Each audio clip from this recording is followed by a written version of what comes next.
Okay, I guess apparently we're live. Hey! Full screen. Yeah. Let me see if we Thank- can change some things. I'm way too dark here.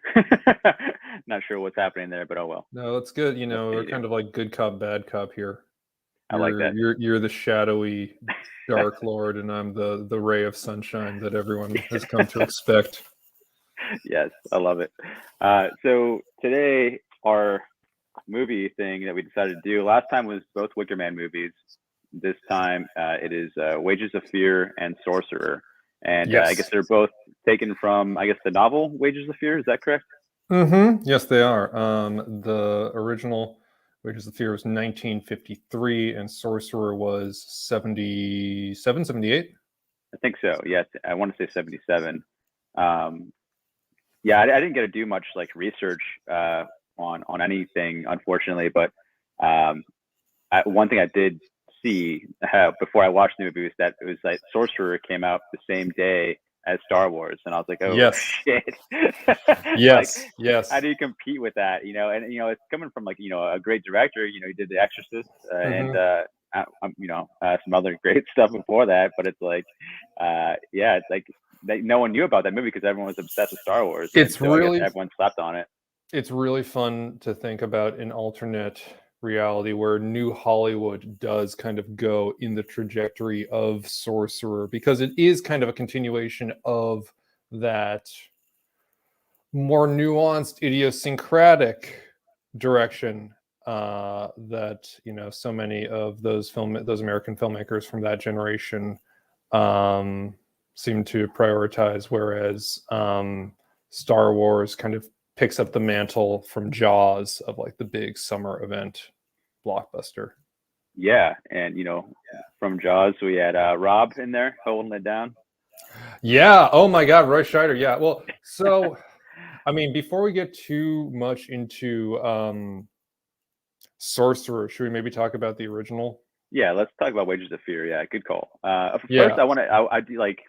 I love that you pick this. I love you picking the movies. Because I'm just exposed to like mainstream stuff all the time, and I'm trying to delve into other things, but I have to make time for it. And doing this with you allows me to make time to do this. And so I'm really glad you're picking these films. And what made you choose Wages of Fear and Sorcerer? I just was thinking more after watching Wicker Man and going through those films, and seeing how something gets lost in translation from the original to the remake. And we did talk about how there are things to appreciate in the Nicolas Cage version. Yeah. But there are certain things that make it harder to appreciate than the original, and I feel like Sorcerer. It's difficult to say if Sorcerer is better than Wages of Fear. I would say it just kind of translates it into a different language. Yeah. A lot of the meaning is still there, but it's just uses different words. It uses a different vocabulary. I mean, William Friedkin has a very different vision than Henri Georges Clouzot. He has, I mean, he's he comes from a TV background. He used to do live television in Chicago in the 60s, and came up through documentary film and commercial work, and then his Hollywood work. He started with a Sonny and Cher movie. Oh wow! Yeah, he did. Oh my God! Well, it was called Good Time. It was called Good Time, just like the Safdie brothers Robert Pattinson film. And from there, he did The Night They Raided Minsky's, Boys in the Band. Oh, The Birthday Party, the Harold Pinter adaptation.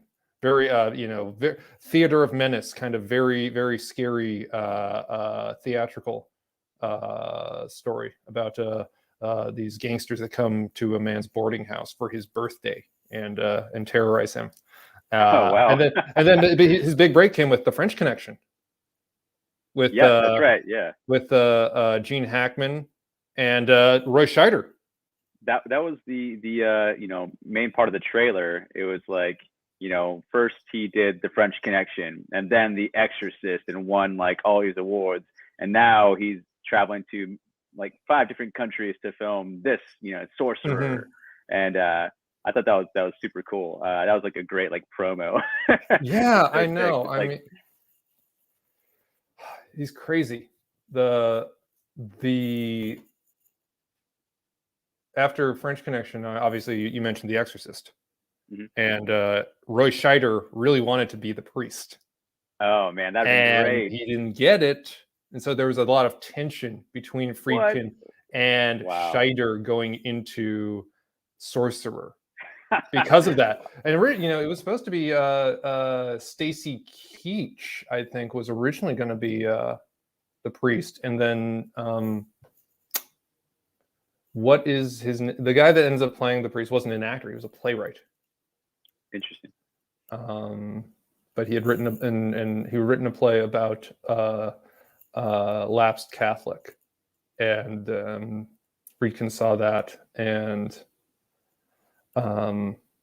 cast him in as the priest, as the young priest in The Exorcist. Even though Stacy Keach had already been cast, and there was all this horrible litigation, but that's William Friedkin. Henri Georges Clouzot started making films in France right when the Nazis took over. Oh wow! And now I'm gonna bring it back to Wages of Fear really fast. His most infamous early film was called Le Corbeau, which is The Raven. I'm probably not pronouncing that right, but it was The Raven. It was done during the Nazi occupation, and it has the unique distinction of pissing off both the French and the Nazis. So nobody was happy with this movie. No one thought they looked good in this. Everyone hated this fucking picture. But like, I think in that film, you see the seed of like Clouzot's view of humanity, which kind of crystallizes with Wages of Fear. It's a pretty punishing fucking movie for 1953, especially. Like, there's nobody good in this picture. I mean, you feel terrible for that poor woman who's working in this cafe. But like, every fucking dude in this movie just sucks. Yeah, they're all terrible people.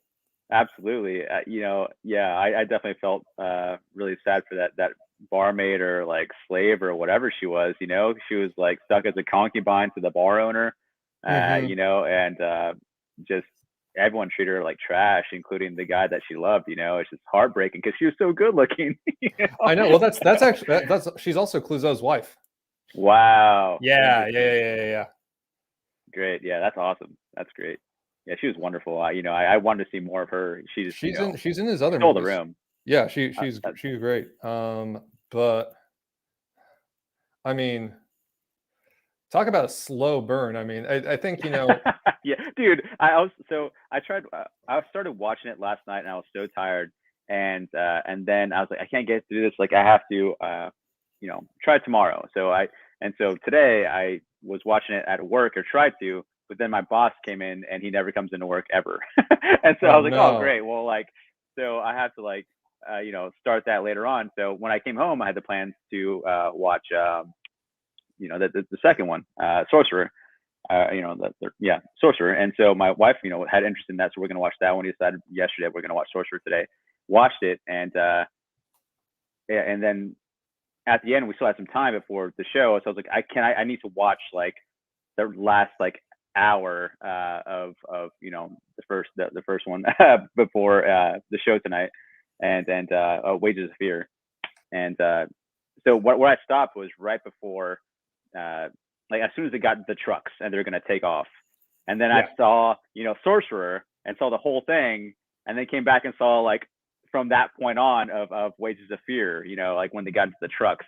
So that was kind of like an interesting way of watching things, to like see like the beginning of the original film, and then see like the whole entirety of Sorcerer, and then have an idea of what to expect for the ending of Wages of Fear. You know what I mean? Like, yeah, it was a different way of watching things. It's kind of fun to see that, to because when I watched Sorcerer, I had things in mind like, oh, that's kind of like that was similar to Wages of Fear, like certain Mhm. scenes happening, and then when I was watching the rest of Wages of Fear, I was like, oh, okay, well, Sorcerer ended a bit differently and things happened a bit differently, and it was neat to see it like that.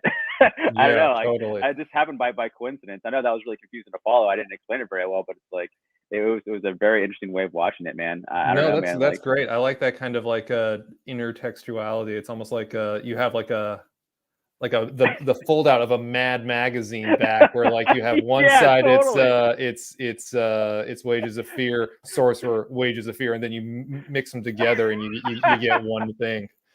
Yes, that's perfect. It's exactly Mad Magazine. Bravo, man. That's amazing. Yes, Um, those fold out centerfolds. I Perfect. was Or the I back was I covers, was actually.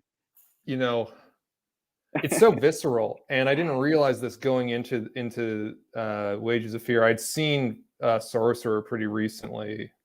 A nice they did a restoration not too long ago because it was Yeah, I pretty watched the you know director's cut. it was pretty they had let it kind of get kind of degraded because it was so reviled at its time of release and overshadowed by Star Wars and everything that came afterwards. But uh for how visceral Wages of Fear is, it was all shot in the south of France, and they built all of that stuff out. The village was completely constructed.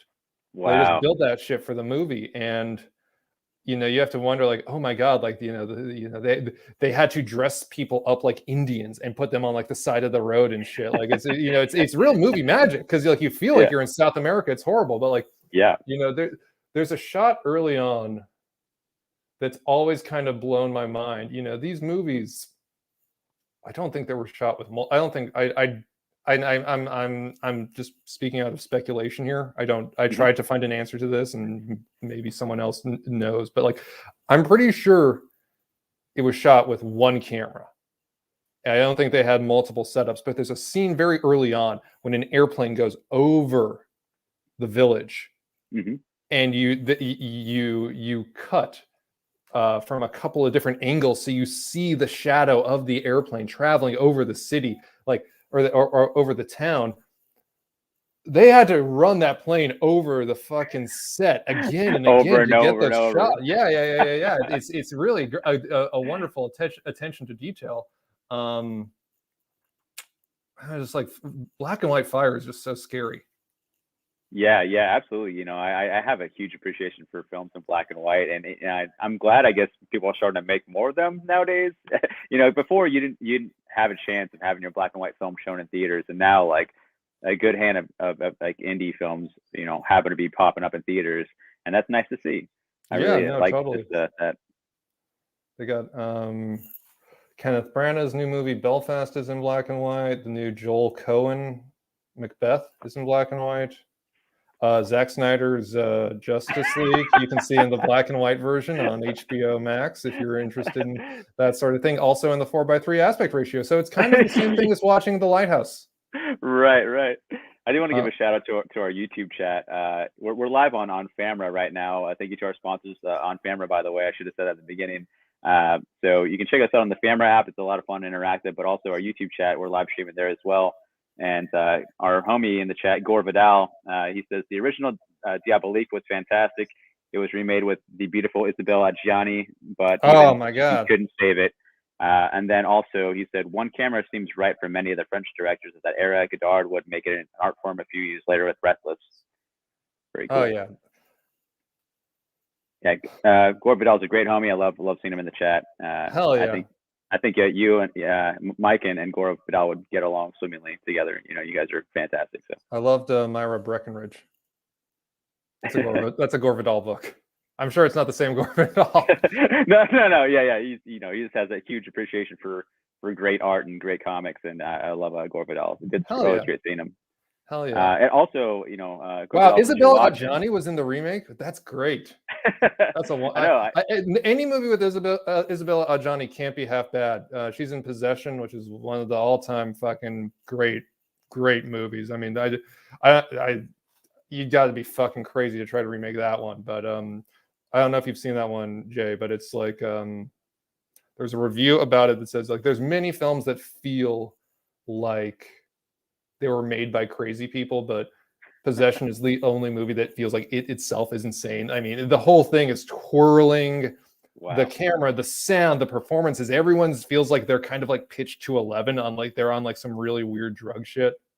It's about the like disintegration of this marriage between the spy and his wife, who's played by Isabella Adjani. The husband and spy is Sam Neill, who would grow up sweet. to be, Jurassic Park and Event Horizon. Event Horizon, the greatest spaceship movie of all time. Yes, I love Event Horizon. No, Event Horizon is so fucking good. Yeah. And you know what's really weird is I feel like when I saw Interstellar, I was like, I remember sitting there in the theater. I'm like, oh, this is like Event Horizon, but with all the juicy parts cut out. And they use the same metaphor to explain the wormhole traveling in both films. They fold a piece of paper in half and they stick a pencil through it. Classic, yeah. A classic wormhole. Wow. Anyway, we're getting. So I got distracted by thinking about Isabella Adjani. So we should get back to Wages of Fear and Sorcerer. There's something that's really kind of poetic about Wages of Fear. Yeah, the main lead guy and the new faux rich guy that comes into town. They had an interesting dynamic where he's of course an older guy, but it seems like he kind of was telling the guy that was from the town, he's following him around like a puppy, you know what I mean? He's like kind of bossing him around. It's like, oh, you want to go on a date with, her? Like, oh, you're lost, whatever, man. Like you got to hang with me. I want to get a haircut. You got to go with me to get a haircut. Yeah, right. But then, the tables turn towards the end where it's like he was the coward in the end, and he's getting bossed around and yelled at. He's like, "Why do you treat me so mean?" He totally, treats him like the girl. It's so weird. Yes. Like as soon as it's like this thing of like the guy hates weakness, and like the first time we see the girl, she's like rubbing up on his leg like a cat, and like he's like beating her in the streets. It's really crazy. The psychosexual politics of this film are so messed up.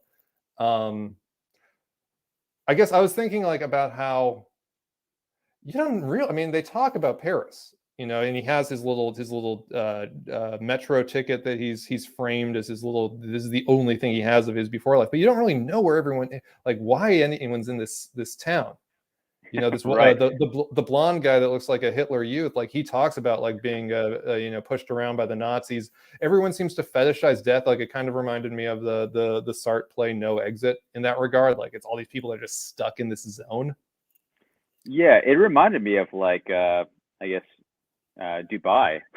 Where it's like yeah, totally. No. That's but real. like almost like the opposite, but it's like, where it's like they don't have a nice town to hang out in, but at the same time, it's like they just recruited these like people from different countries that are there for cheap labor, but they only give them enough money and wages to like live there and not go anywhere. They're like stuck there. It's like forced labor, forced slavery. It's like you're there, you're stuck. You can't get out. You can't afford to get out. You're just It feels like this weird purgatory hell zone.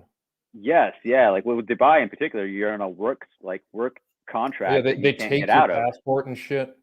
Yeah, you can't get your passport back. You can't leave like physically or anything. Like you're just stuck there, and you don't make enough money to leave at all. You don't make any money. You have enough money to pay for food and for like the room they give you. Like you have to pay rent on it. Like so you make just enough. So Dubai is made on slave labor, and they don't even have like plumbing apparently. I guess they have like septic tanks maybe, but like yeah, weird. Anyways, so I found that similar, where it's like these people are stuck in this destitute hellhole, and they can't get out. Yeah, so pretty wild.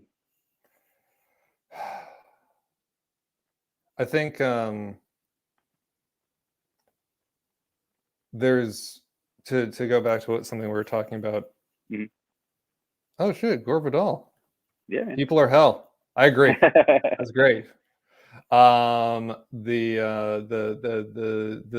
going back to like the issue of translation versus adaptation and the what different authors bring to the same material. Did you read the book? I did not read the book, but I do know that Friedkin considers his film to not be a remake of Wages of Fear, but a re-adaptation of the source material. Most But I definitely. do think that he embellishes the origin stories of the characters, and that is, I think, okay, this is where I'm gonna probably prejudice myself. Like I don't know if I would say that Sorcerer is the greatest American film of the 1970s, but it's certainly the last great American film of the 1970s. That opening where it's every dude's origin story, you get like 4 great movies in like the great. first. Yes. Oh my god, the right away you start off with a hitman. Yeah. The assassination in Veracruz that kicks the whole thing up. Like you have right away followed by a bombing, a terrorist bombing. Yeah, like, the right terrorist. away, the guy's a fucking what? terrorist. He's blowing up a synagogue in Israel, and he's the dude that like gets out, and like you're rooting for this guy. He was. I think that guy might have been. I forget that actor's origin story. He might have been a pop idol, the way that Yves Montand in Wages of Fear was. The French guy who's embezzling from his wife's company, and like the other guy shoots himself in the fucking face. Yeah. I was like, holy crap. And that was going to use that for slow heavy metal music playing, that where he's in the Porsche, like the black, the red dripping out the window. Good. It's just like the framing wouldn't work, and I didn't have enough time to reframe it. And so I was like, just not enough time, or else that would have been in there. But yeah. And then of course, Roy Scheider as the Irish mob guy who rips off the church. Yeah. You get that great crash scene. It's like the Irish mafia, and he got it ruined by some dude in the backseat, pulled a gun on the front just because he's insulted, and then distract him from driving, struck him out of nowhere, and just everyone died. Amazing. That was incredible crash scene. Yeah, I mean, Friedkin. I feel like Friedkin has like this ongoing war with the movie Bullet, where like he really wants to have the best chase scene of all time.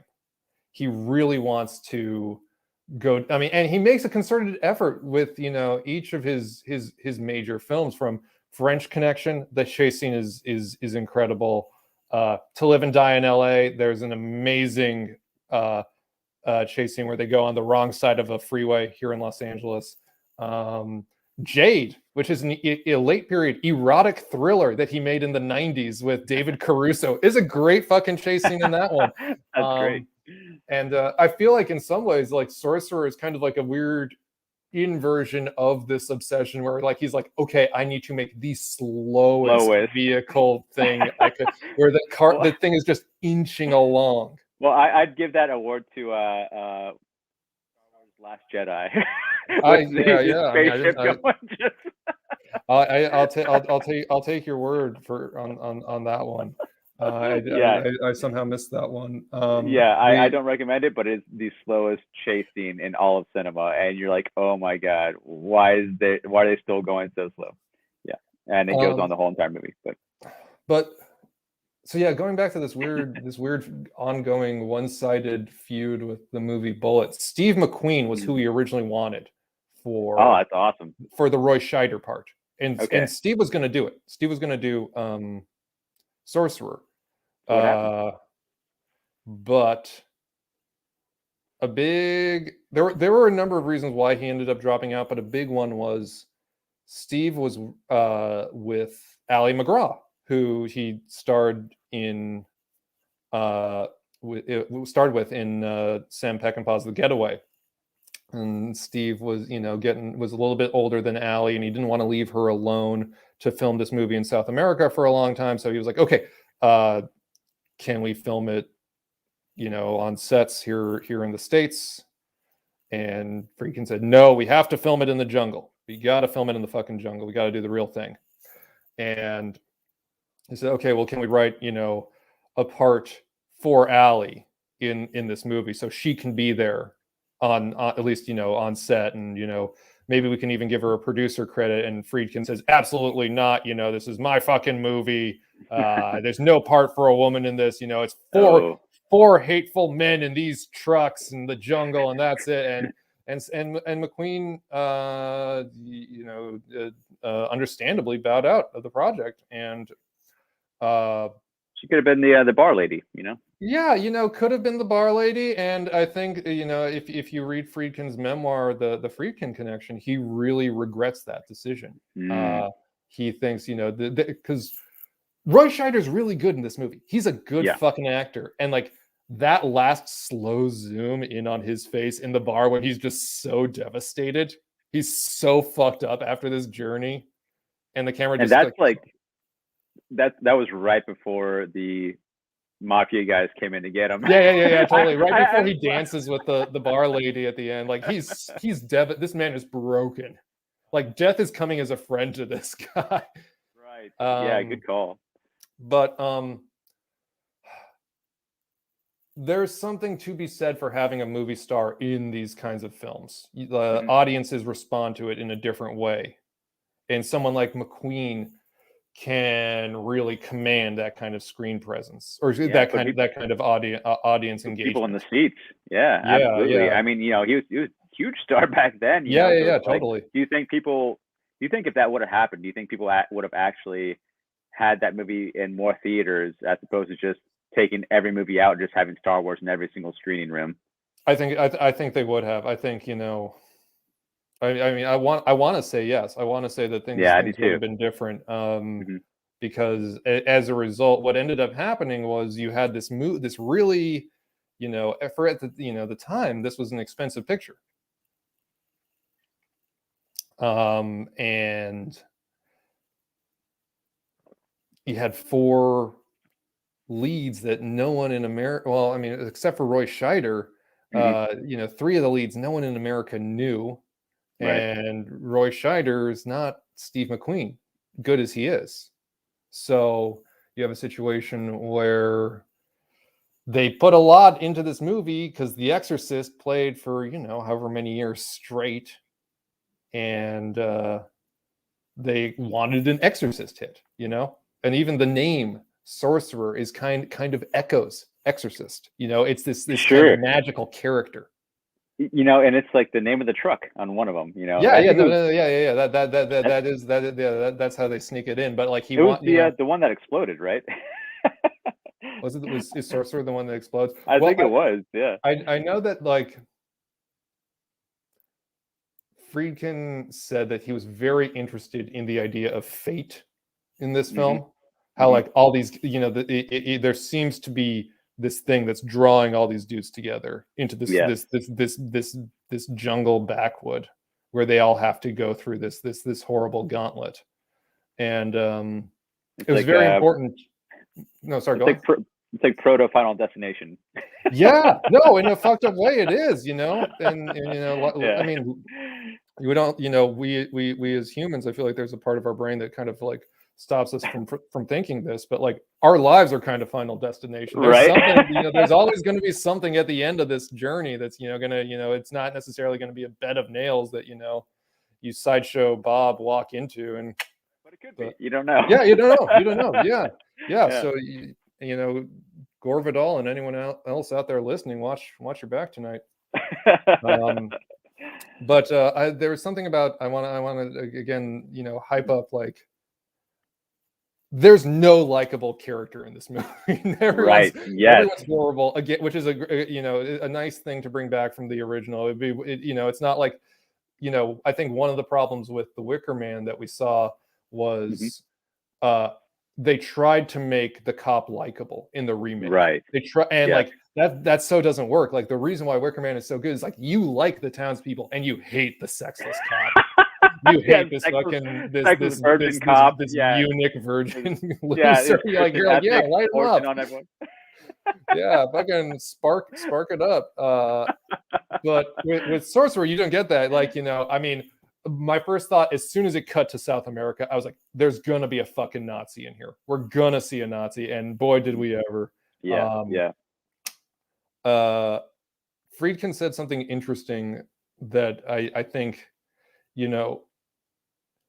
I feel like Clouseau was getting to something a little bit more poetic and existential with Wages of Fear, and there was something that felt more topical and political about Sorcerer. Friedkin said that he wanted to make a film that was about a bunch of people from different parts of the world that had no redeeming qualities, that hated each other, but had to work together to avoid blowing up.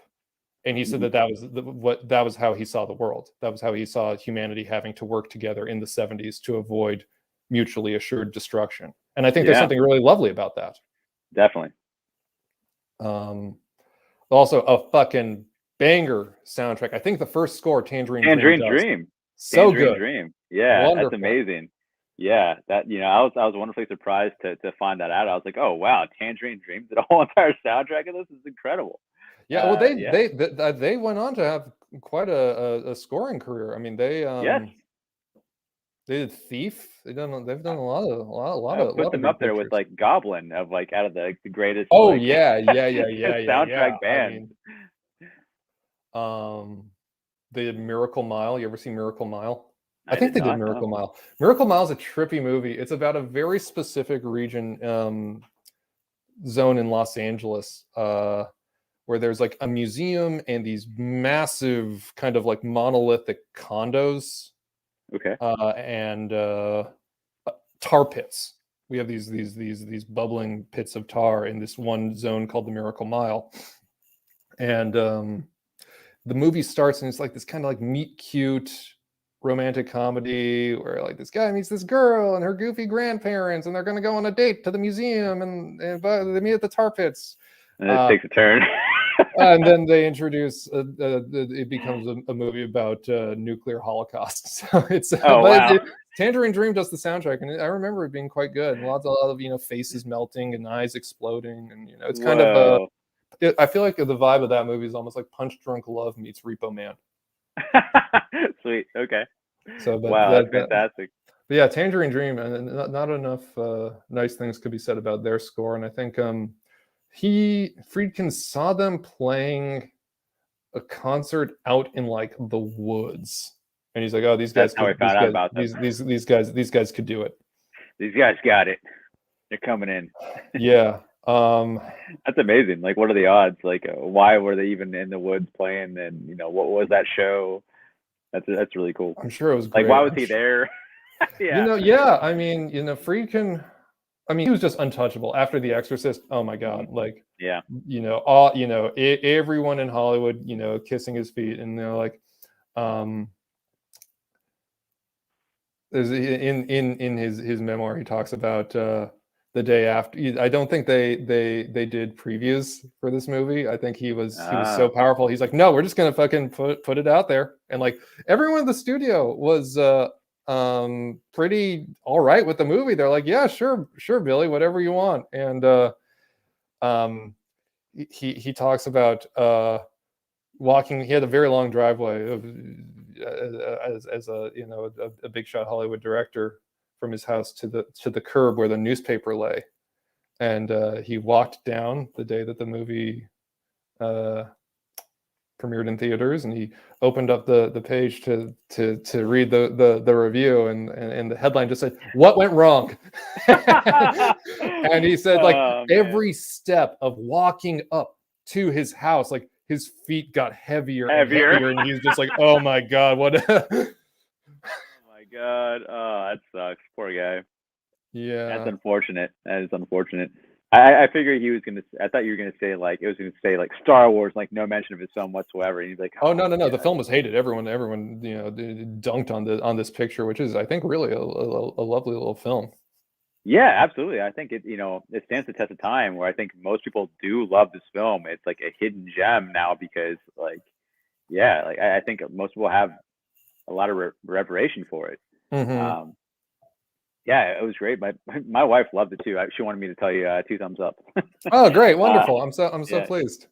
Absolutely, yeah, yeah, definitely. I love. Was it Sorcerer or the other one, Wages of Fear, that started off with like the kid playing with cockroaches and that's Wages of Fear. Yeah. Okay. Yeah. That was great. I feel like Sam Peckinpah totally must have seen that for the opening of the Wild Bunch, where you're watching fire ants eating a scorpion. There's a bunch of kids watching this scorpion get devoured alive by ants. Is the opening shot of that picture. Yeah, I love this, like the kid though playing with like roaches, and it's kind of how like, you know, the corporation and the oil company is just like pretty much, and then the government is just playing with the poor people, you know. Yeah, For whim, totally. you know, And it like was like perfect start, you know. As soon as I saw that, I'm like, okay, I know where this is going.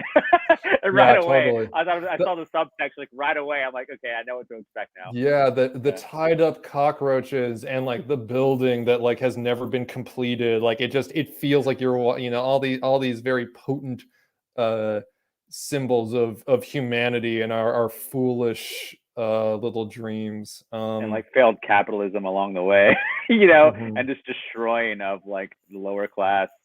Mhm. Yeah, it was awful. Yeah, like both films like gave you know, a great way of just showing just like what a destitute, terrible, rundown town they were in. Like I just felt like dirty, like, you know, in both movies, like watching this town and being around and seeing just people interact with each other.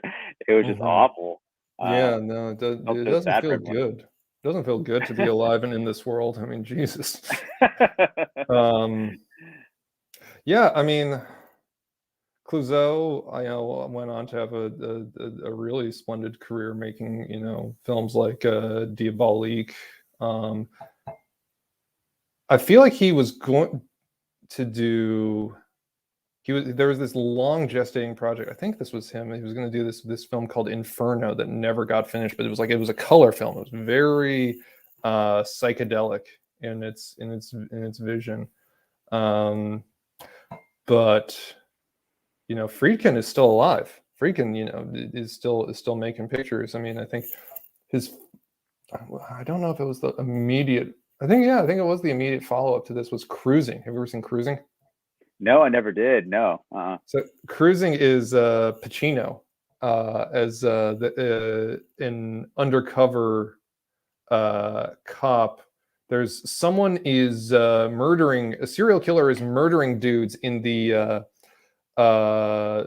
BDSM gay leather bar scene in New York City, and Pacino has to go undercover and catch the killer.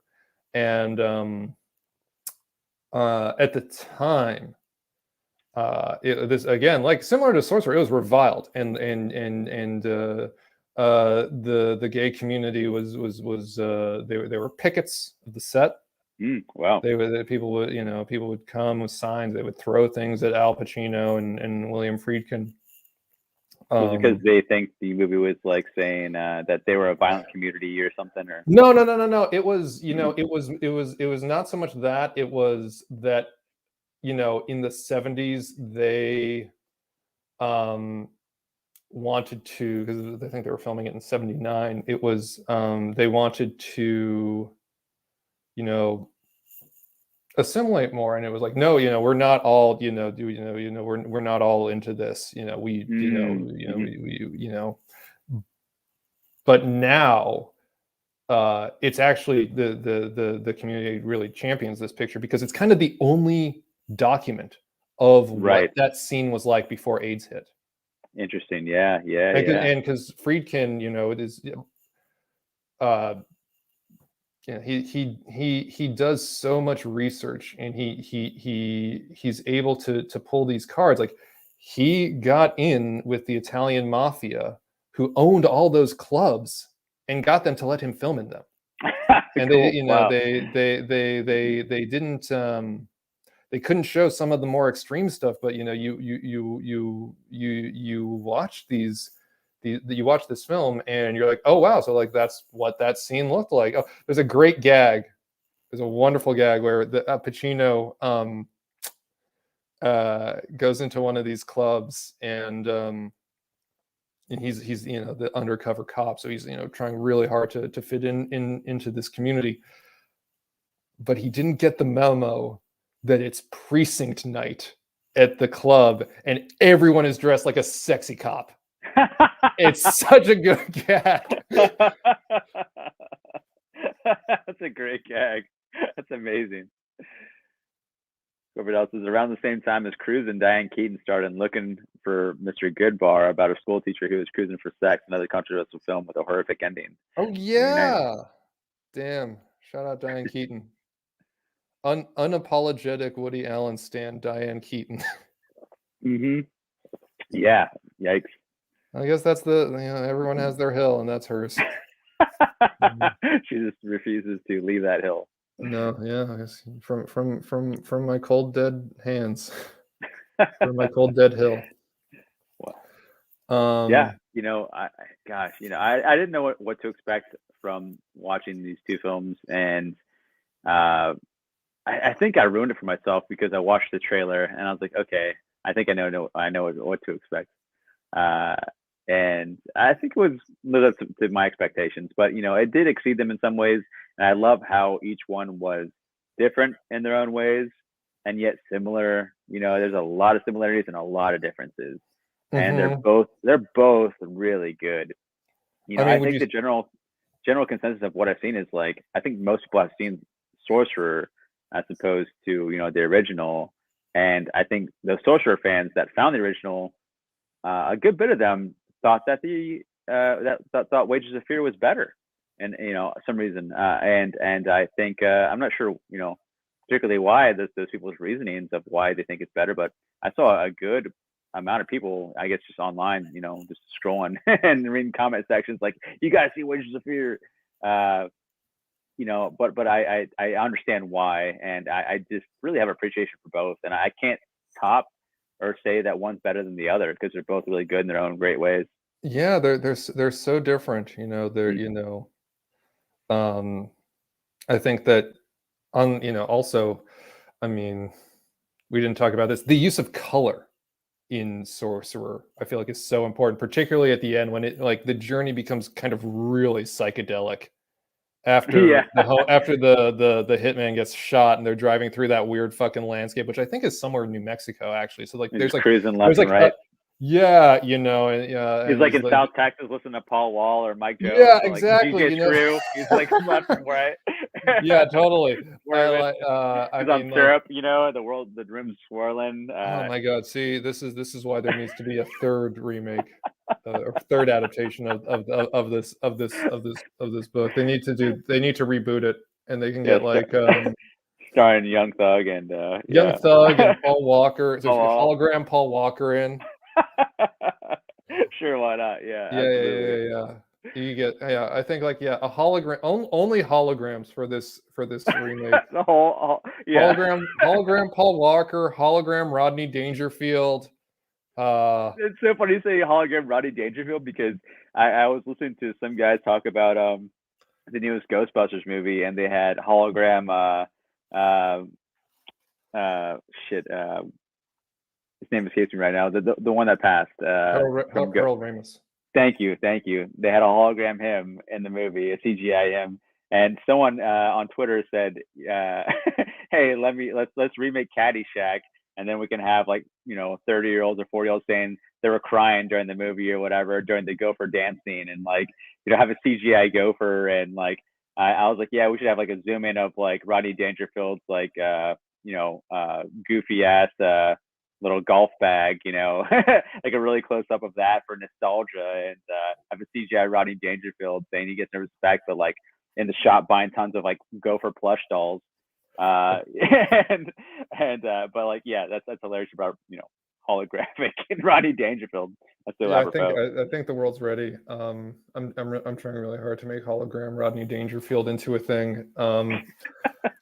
Rodney Dangerfield had his tombstone says "There goes the neighborhood," which I thought was a really good grave. He just turned 100. It was Rodney Dangerfield's 100th birthday. Wow, that's amazing.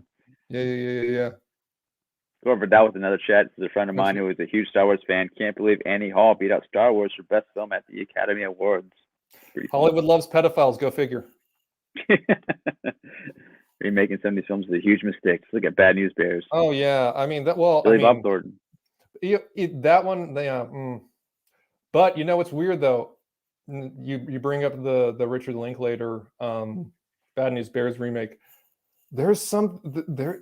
I feel like there's something that guy feels with like that era of material, because he also did Last Flag Flying, which is an unofficial sequel to The Last Detail, the Jack Nicholson Randy Quaid movie that Hal Ashby did. So I don't know why Linklater feels like he has to somehow carry on these films legacies from 40 years past. But yeah, it almost Are seems like those he's going to be are those going to be the next ones we're going to watch I now? don't want to do the Bad News Bears remake, man. Like I would prefer to not do those. That sounds less pleasant. I thought doing the flies would be fun if you're down. Yeah, I've never seen any of the flies, and Oh, they're fun. They're good. They're I know the Cronenberg one's really gooey. Yeah, There's a lot of I'd good love to goo see. acting in that. I don't think I've ever seen a Cronenberg film in my life, and I'd really like to. I just never made time for it. I just rewatched his Naked Lunch, which I'm a big fan of. There's a lot of, I mean, goddamn, like aside from like the Clive Barker Hellraisers, like there no one works with goo that much. Right, anymore. The lost art, goo. Yeah. Linklater's Before Sunset trilogy was brilliant. Yeah. I liked the second Before film a lot. I like that one was the one that was all done in real time, and I thought that was a cool gag to pull. Did you see any of those ones, Jay? No, I haven't. That's really cool. How is it shot in real time? I mean, it's just like, oh, I only have. He's an author, I think, and he's like, I only have like 90 minutes before I have to like get in a cab to. Interesting. Oh shit, I forgot about Dead Ringers. Dead Ringers is good, and that one has not one but two Jeremy Irons in it. Two different Jeremy Irons. Yeah, a lot of irons in the fire. That's great. I love Jeremy Irons. Yeah, he's great. He's got such a commanding presence. I think his voice alone, so good. He did. We talked about how Friedkin had done a Harold Pinter adaptation, The Birthday Party, but Jeremy Irons is in a really good Pinter adaptation with Ben Kingsley about two couples and a man, like two people in these respective couples have an affair, but it's told it's kind of structured like Memento, but it was done in the 80s, and Ben Kingsley has hair. It's really trippy. The Mission. Oh yeah. Was that was The Mission Ridley Scott? Let us know, Corbeau.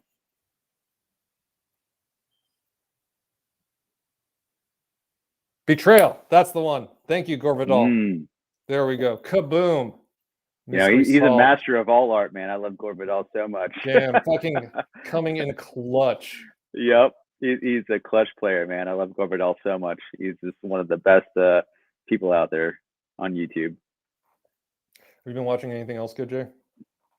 No, honestly, I've been watching this trash media. Oh, good. I love trash. Yeah, I have my Comics Misexplained channel, so I do that with Phil and John, our homie John, and Lucas from Lol Caesars. So we're all just like meme homies, and so we had, we decided to do a Comics Misexplained thing, like maybe once a week. I think our next show is gonna be on Sunday. We just talk about just Marvel stuff with TV and movies, and so and that's fun. But it's like I want to make time for actual art, and so it's hard to make time because I just I'm tired from work all the time. So it's just scheduling is rough. But what do you think about Taika Waititi adapting The Ink Hall? Yes. I know Corbeau is pretty excited. I am curious. I'm not sure how I feel about it because I think he is great for comedy stuff. I'm not sure what else he could do besides comedy. I mean, like, when I first saw Thor Ragnarok, I hated it because I just wanted to see Thor be like a King Thor and be like something like, I don't know, inspirational, I guess I should say, and not like just joking constantly and like not wanting the role to be king. But and it took me a long time. Now I actually like it. I just take those movies for what they are. So they're like, just kind of dumb fun for me now. But so let's see what Corbeau said. He said, Roland Jaffe. The mission was Roland Jaffe. Yeah. I saw it in the theater at the time. Great experience. I would have similar one that same year with Wings of Desire. Damn it! You know what? Maybe we do the remake. For After the Fly, we do Wings of Desire and City of Angels, which is a Nick Cage remake of Wings of Desire. Yeah. I'm Nick Cage is an angel, man. This is our fucking dream come true. I know, yes, and I know Wings of Desire was on Criterion. It might still be now. It might still be, but yeah, I think it is. And it's so funny because I had no desire to see City of Angels, and I had no desire to see Wings of Desire, but I will absolutely see those. For our show, absolutely. Wings of Desire has a Nick Cage performance, so you get Cave and Cage. Yes, I will watch this for the first time ever. Absolutely. I'm looking forward to The Fly. Should we do The Fly next? Is that what we're doing next? We can do The Fly next. I don't know what else it would be. Think about other remakes. Gorbadell, our theme, Mike and I have is like, the original versus the remake, and we talk about both. So if you have any good, OG movies versus a modern remake that we want us to talk about, let us know. Yeah, that's so funny.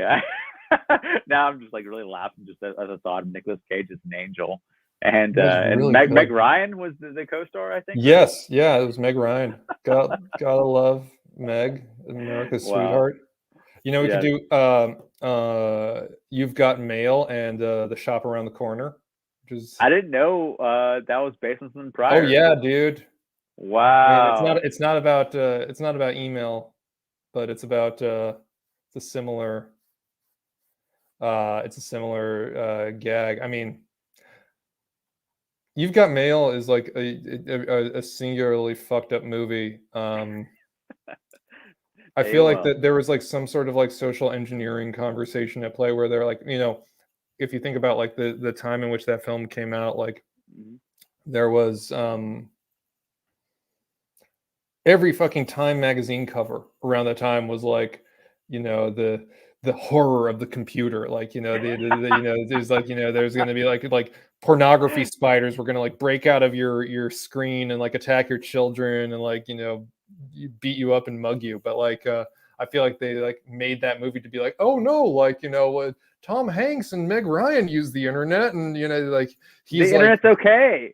they're in their like full on Lucy and Desi pajamas, and he's like giving her business advice on like the email chat, and like he's totally not just like cranking it furiously. Do you think that like AOL paid a lot of money to make a movie for their stuff? Like I don't want to say without knowing for sure that they did, but right? absolutely for sure they did. Yes, that's like their one movie. Like they're like, we're going all in. This is our Google movie with Vince Vaughn and Owen Wilson. This is like, oh yeah, that was their AOL movie. You Got Mail. We're going all in on this. We're give them like a couple million, and we're gonna hit it big, boys. Oh my god! I mean, like, there's free trial discs are gonna pay off. With like the reboot, the remake, the reimagining, like there's so many things. Like we could do all of the Spider-Man origin stories. We could watch Uncle Ben get killed a million fucking times. We could do all of the first Batmans every time you see the pearls drop. Yeah, the pearls, those fucking pearls. God damn. Every goddamn time. Turkish Spider-Man. You ever see that one? No, I always wanted to though. Yeah, I've not watched that. It's not too late. It's not too late for Turkish Spider-Man. It's funny because like that's kind of what when you said what I've been watching is like as the trash media. It's like my wife I guess recently got introduced to like all the Marvel stuff, so we've been watching all that stuff. So it's more like all the non stuff they're working on now. So now we're actually watching like the old school X-Men movies and the Wolverine movies. She never knew what an X-Man was, and then I think trying to think what else. I think we're gonna watch Fantastic Four ones after that. Oh Just like wow, kind of like yeah. the older like 2000s horrible stuff, that Well, you gotta I watch haven't the seen. Ryan Reynolds Green Lantern. That's important. Oh yes, oh yes, yes, Canonical. absolutely. Yeah, yeah. I don't think she's ready for DC. I think she's to focus on Marvel for a little bit Wait, to is understand. is Green Lantern not Marvel? That's DC. Yeah, yeah, Oh yeah. fuck. So he's dead. He's Marvel and DC. He's Deadpool and Green Lantern. Yeah. That's so he's a double dipper. Yeah, I yeah. so I'm way behind on the James Bond franchise, and like Okay. it's kind of embarrassing. I I didn't know until like really recently his name's not James Bond, it's Daniel Craig. Like it fucked me up. I was like, oh shit. I I guess before we saw the newest No Time to Die, we watched all the Daniel Craig James Bond movies to because they're all linear. It's a linear story. For the first time, I guess, ever in Bond franchise. And so, we're all caught up and we're waiting like months to see the newest one, No Time to Die. But yeah, we enjoyed the newest one okay enough. But I think I had the movie spoiled because like a newspaper headline, and I was like, cool. All right, I think I know what to expect now. That sucks. And it's like, why do like these newspapers just like ruin the ending of films just by trying to have a We sensational gotta headline? outlaw all the newspapers, get rid of all print media. Yeah. Everything's tweets now. Yeah. Get rid of all newspapers. Just get rid of the news. It's like we don't need the news. Everyone is a news reporter anyway. It's like you'll find out what's happening from somewhere, and it'll get retweeted enough that it'll become mainstream. So don't worry about it. No news I don't necessary. want to hear anything unless it's misinformation and lies. Yeah, right. It's true. It's like, I'm bored with reality. I'm sick of it. It's just yeah. Sorcerer and Wages of Fear and just blood and gunk in the jungle. Fuck that. I want Like, what's the use I want a of really beautiful lie. Yes, Christopher Lee's Scaramanga from The Man with the Golden Gun is my favorite Bond villain. Good call. Yes, Yeah, I mean, absolutely. I see. Death by tweet. I don't know if I have like a favorite Bond movie. I did just rewatch three of the Connerys. I did From Russia with Love, Doctor No, and Goldfinger. Yes, same. And those are so fucking good. Mm-hmm. But I feel like I have this thing with I like one of like 60s spy movies in general are kind of like one of my favorite genres, like them and like 90s erotic thrillers. I just like I could just eat that shit up. Like yeah. I feel like something happens though in my brain where like the 60s spy movie kind of like enters this weird gray zone where like I can't follow a plot worth a damn. I don't know why like these people are at. There's a really good one with Monica Vitti and Dirk Bogarde called Modesty Blaze. That's Monica Vitti is the Antonioni's muse, so she has like this art house pedigree. And I feel like I heard of Modesty Blaze. Yeah. Well, you know what? It's the book that John Travolta is always reading in the bathroom in Pulp Fiction. That's funny. Wow. But the movie is incredible. It's got a great vibe to it. Monica Vitti is this sexy super spy. International, beautiful locations, all the stuff that a 60s spy movie should have. But I cannot for the life of you tell you what this movie is actually about. Like at a certain point, like they introduce like this diamond caper into the thing, and I cannot. I'm like, oh shit! I guess this movie's about diamonds now. Wow. Yeah. Yeah, I'm definitely more drawn to the Detective Moore type things. Mm-hmm. Yeah, I mean, the Criterion right now has a great collection of 20th Century Fox noirs that have, there's some really wonderful ones. Like some of them I'd seen before, and some of them I'd never heard of. Like Somewhere in the Night is a film I'd never heard of in my life, and it really caught me by surprise. It's one of those ones where like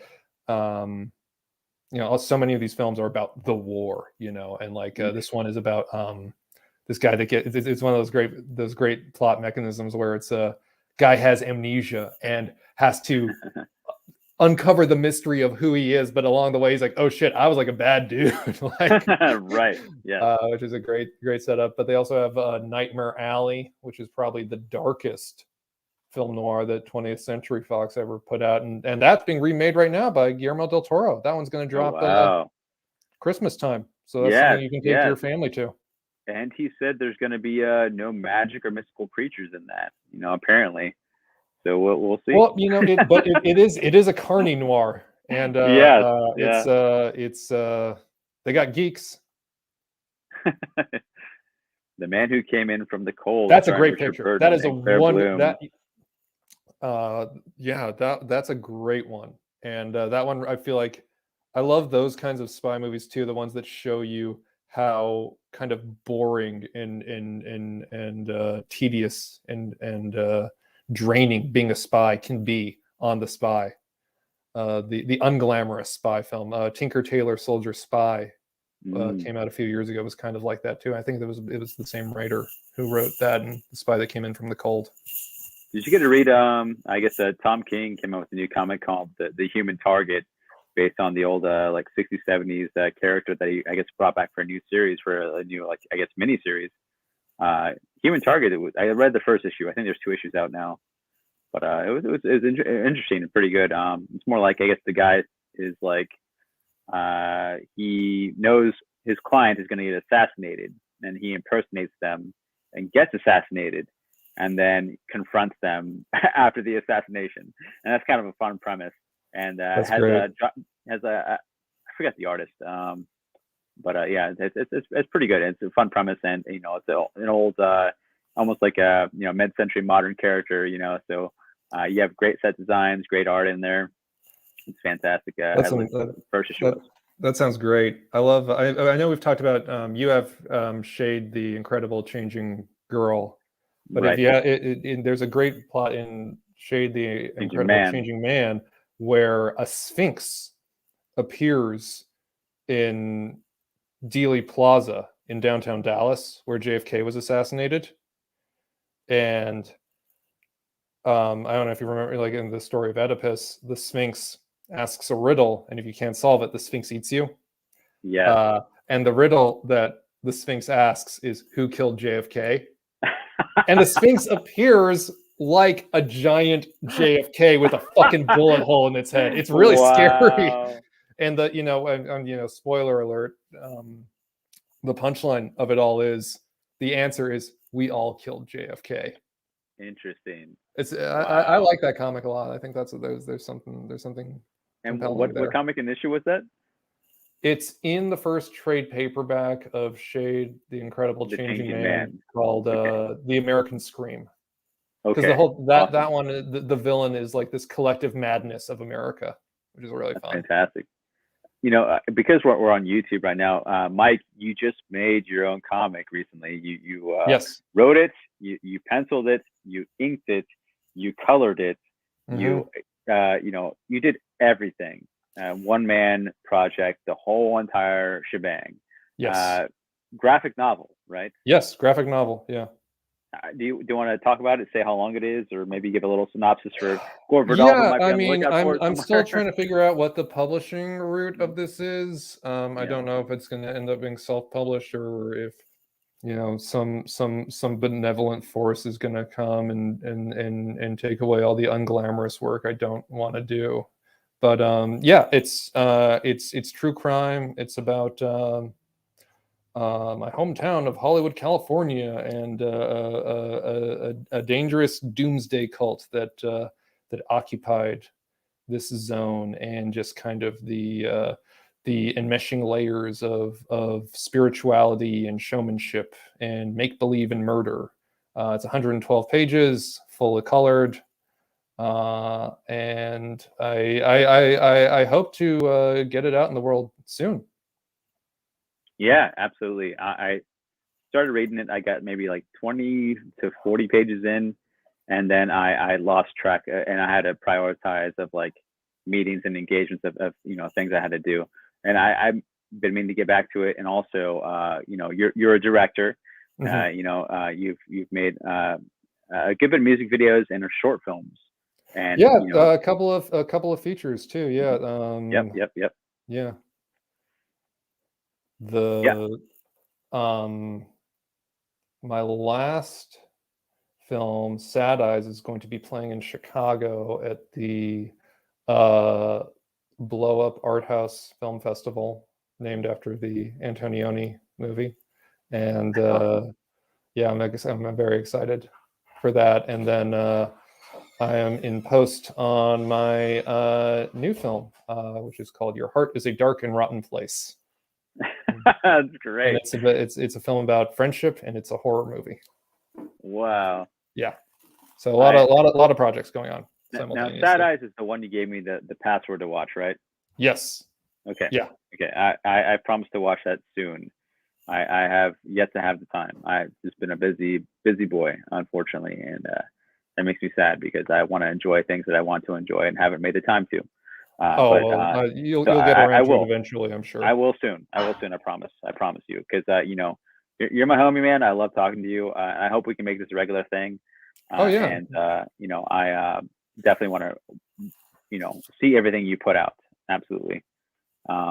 Yeah. So I mean, hopefully we'll do this again sometime soon in the next week or two, or I guess we'll talk about it later and find a proper date for it. I saw something.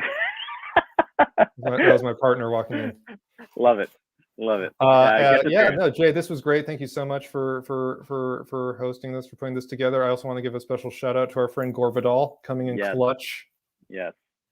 Gore Vidal, if you ever want to, hang out with us online, let me know.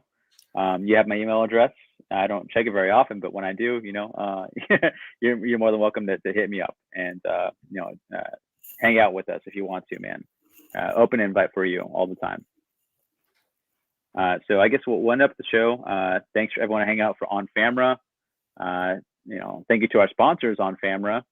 And if you have an iPhone, feel free to download the free app on the iPhone Apple Store called Famra. It's free. And if you need an invite code to get in, use the code AmethystGoat. I'm sorry if that's hard to spell. It's a very complicated blurring of two words with no spaces, by the way. So type in Amethyst Goat and you have free access to this new free app. That's very fun.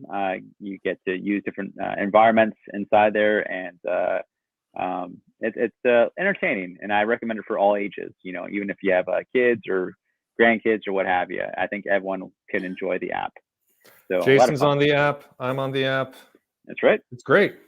Yeah. Friend us up. My name on there is PartyPug666.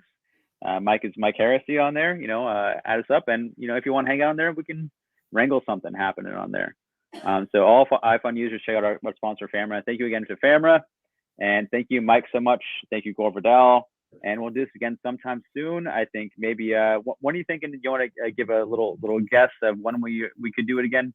I'm back in the States on the 8th. So okay, January 8th. No, December 8th. December 8th. Okay, so okay. we could do this, in December. Early What? December. We should I know we said The Fly. We said The Fly, but maybe there's a Christmas remake. Black Good Christmas. Call. Black Christmas. I think they did 2 of those. I'm down. Yes. Okay. Well, we also have our idea of doing a director's filmography towards the end of the month. So that's something we can do at the end of December on top of our weekly show. We just need time to prep for the director of the month. So up to you if you want to do that as well. It depends. If you want to do if it's something where like it just depends who you want to do. Like Stanley Kubrick only did 13 films, but right. Rainer Werner Fassbinder did 45. So it's like, right. So it's like how much runway do you need? Yes. And also, gosh, I wish I could watch a whole director's filmography. Yeah. I just like, maybe, do you think we can handle picking a top 5 or 6 or 7, I still think that like, if it's something where it's like, if it's like beginning, middle career, late period. Yeah, If it's like if it's a triple feature, I feel like that's manageable. Okay. Do you think we should do a triple feature for director, or do you think maybe like one a week? I guess depending on how many weeks a month. I don't know. That would Yeah. only leave up to 4, but then like how do you split up an era between 4 eras? You know. So Yeah, good. That's a good question. maybe we Well, should do I guess 3 movies, beginning, middle, and end. I feel That like would be that simple structure enough. that structure makes sense. There's good symmetry there. Yeah, that's good symmetry. Okay, so you know, do you want to throw out there maybe a director you have for the end of the month of December? We were. I don't know. Maybe because I just rewatched Wolf of Wall Street and had a great time doing that. I'm on a Scorsese kick, but I'm also amenable Okay. to anything. Okay. Well, I guess we'll talk about it later. Yeah, we'll talk about but it. I guess that so for the next episode of this, yes, original versus remake. What do you think? Fly, or should we save that for the 3rd week of December, Black Christmas? I think Black Christmas is fun. I think doing something seasonally appropriate sounds Yeah. good. Okay. And we need to decide on when to do those because I know we both have our own holiday schedules happening. So you know we decide of when we can air next time as well, and in the month of December as well. So we'll talk about it. But I guess you know there's a little taste of what's happening for those that are watching. Corbeau, thank you so much. Three people watching still. So thank you guys for watching the whole night. It's been steady. And thank you, Mike. Thank you, Famra. And thank you, Jason. we'll call it a night. See you guys. Right. Later.